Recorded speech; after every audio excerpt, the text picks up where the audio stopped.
The Cardinals hit the road to face the 5-1 Minnesota Vikings this week alongside linebacker Isaiah Simmons. I'm Dani Sureck, and this is Sideline Exchange presented by Hyundai.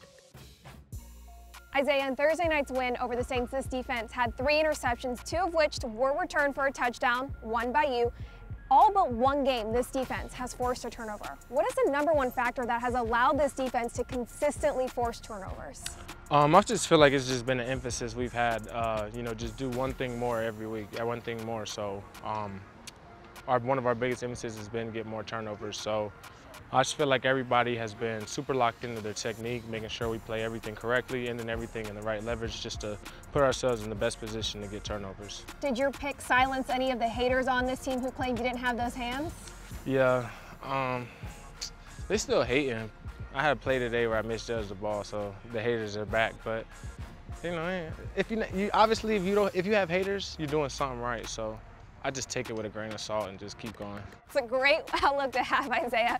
You've had more of a hybrid role this year as a linebacker, safety, because of your unique skill set to play all over the field. Through the first 7 games, you're one of this team's top defenders when you look at the numbers in tackles, passes defensed, and turnovers forced. What has allowed you to create so much success in this new role? I really just say believing in myself each and every week, going out there knowing that no matter where I'm at, I can dominate the position I'm in, and don't necessarily have to be honed in on one job. So just knowing I can dominate each and every position to my best ability, I feel like that's really what has just been able to help me out throughout the season.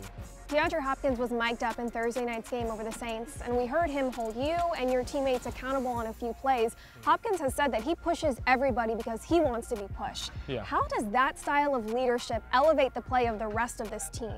I think just coming from a guy like him, he's a guy that's respected throughout every single team throughout the league. So just hearing constructive criticism coming from him, you got to respect it.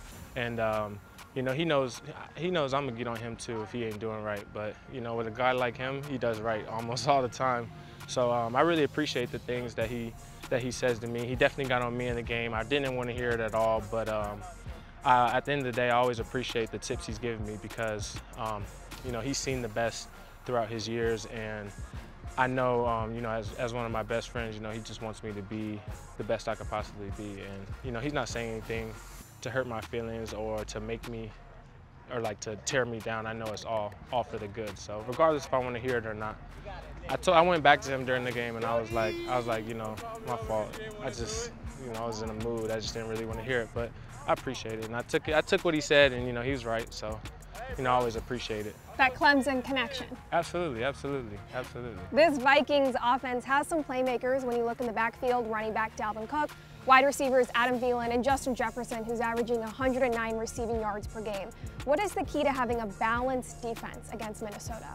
Yeah, I would just say just knowing their tendencies when they run the ball and what they like to do in the passing game, and obviously stopping 18-4, their biggest threats that they have. So, like I said, just knowing what they do and their tendencies is probably what's going to help a lot. Minnesota is ranked very high in the league in terms of giveaways because they've only had 6 this season. For a team that has such good ball security, how can this defense continue to force turnovers?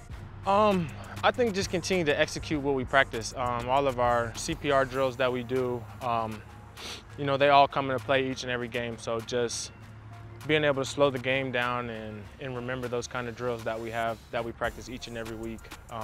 Offensively, taking care of the ball, and defensively, attacking the ball. So I feel like if we do what Coach Fitz has taught us to do, then we should be solid for sure. Cardinals and Vikings kick off at 10 a.m. Sunday from Minnesota. For Isaiah Simmons, I'm Dani Sureck. Thanks so much for tuning in to Sideline Exchange.